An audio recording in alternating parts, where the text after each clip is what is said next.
Can I tell you something that I didn't want to admit out loud, at least for years and years? And honestly, it took me a long time to even see it for myself.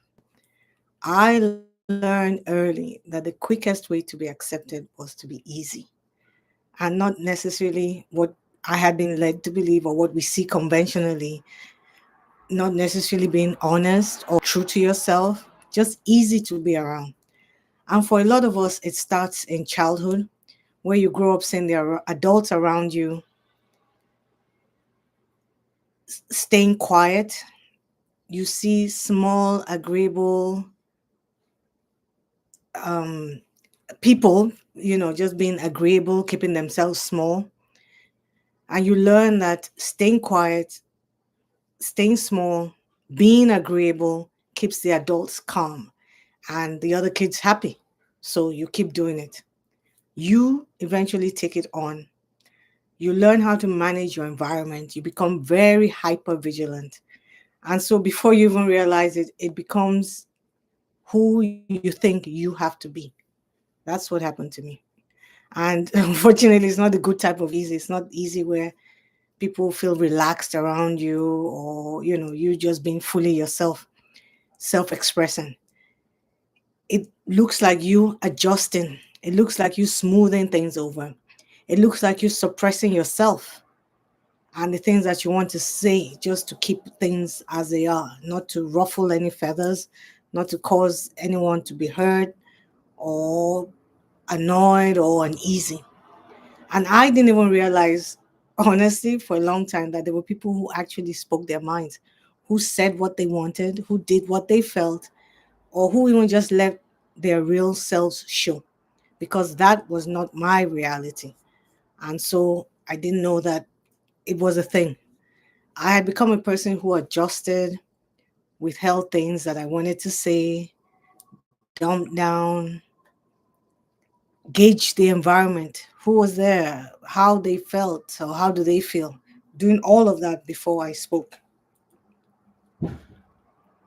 And it wasn't because I wanted to be a person who was always dependable in that sense. It was because it just felt safer than saying what I really felt. So I just went along to get along. But what I didn't see back then was that the connections that I was making were not really authentic. They weren't deep. They were very shallow.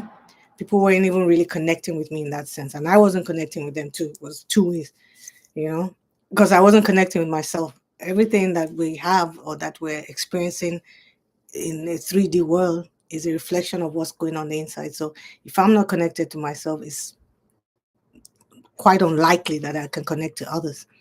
And so many high achieving women, high achievers in general, but for high achieving women in particular, being easy is subtle because you think that you're being yourself. At no point did I think that I wasn't myself. I thought my behaviors, my point of view, my values were reflective of who I was. So you think that a lot of things that you're doing are things that you want to do. And that's the power of being conditioned or programmed or learning early when you internalize all these things.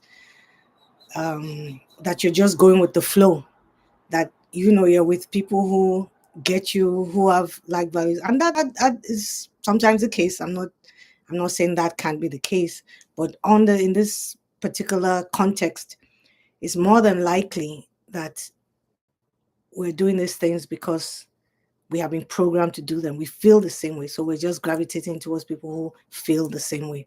And so you think you're being yourself, that you're just going with the flow. Meanwhile, what's really happening is that you're playing a version or you're representing a version of yourself that is just maintaining the status quo. And in time, you do it long enough, it becomes automatic.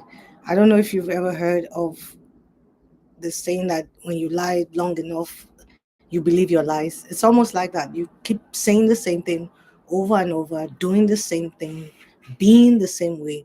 You think it's you. It becomes who you are. And so I remember a few years ago when I was still doing fitness coaching, when I was, um, coaching professional high achieving women. I had offered a free session to someone who at the time I considered was a friend or a blossoming friend, you know, and something that she said she expressed. She was like, really want to do this, I want to do that. I'm like, sure, I do it with my clients anyway. So she seemed genuine, got online, got on Zoom. We're supposed to meet maybe 9 a.m., 9:05, 9:10. I'm like, oh, okay, she's coming, she's coming. 15, 20, 30. Didn't show up. Nothing. Crickets, literally. And so I sent her a text. I'm like, what happened? Glossed over, didn't acknowledge it, didn't apologize, just moved on with it. And, two things happened. First, while I was waiting, I kept making excuses. Maybe she has something going on. I don't want to say too much just in case she's watching. Maybe this is that. Maybe so I waited and waited. And even when I got off, before I sent the text, I had this whole narrative that I had created to make her feel comfortable, to make myself feel comfortable with what was actually very disrespectful. And I essentially pretended that it was fine.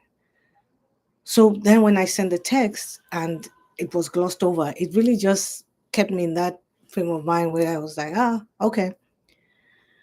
But then shortly after, it occurred to me that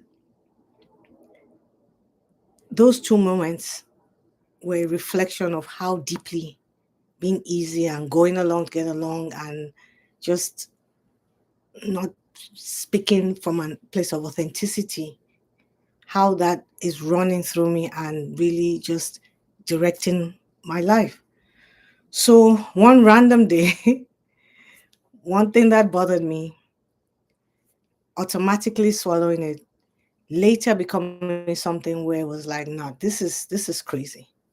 I'm not doing this anymore. So the reason I got on live today is to share with you that if your life looks steady on the outside, but you keep bumping into those little moments like I did, where you're getting something that pushes against you, but because you've been conditioned, you allow it to just, glide over you, gloss over you. It's time to shift things. If you keep bumping into those moments where something doesn't sit right, address it, face it. Don't just pass it on and move on because you're not overreacting. You would not be over emotional as if emotions are a bad thing. It's really yourself, who you are on the inside, trying to come up. Like, notice me, no more of this, acknowledge me.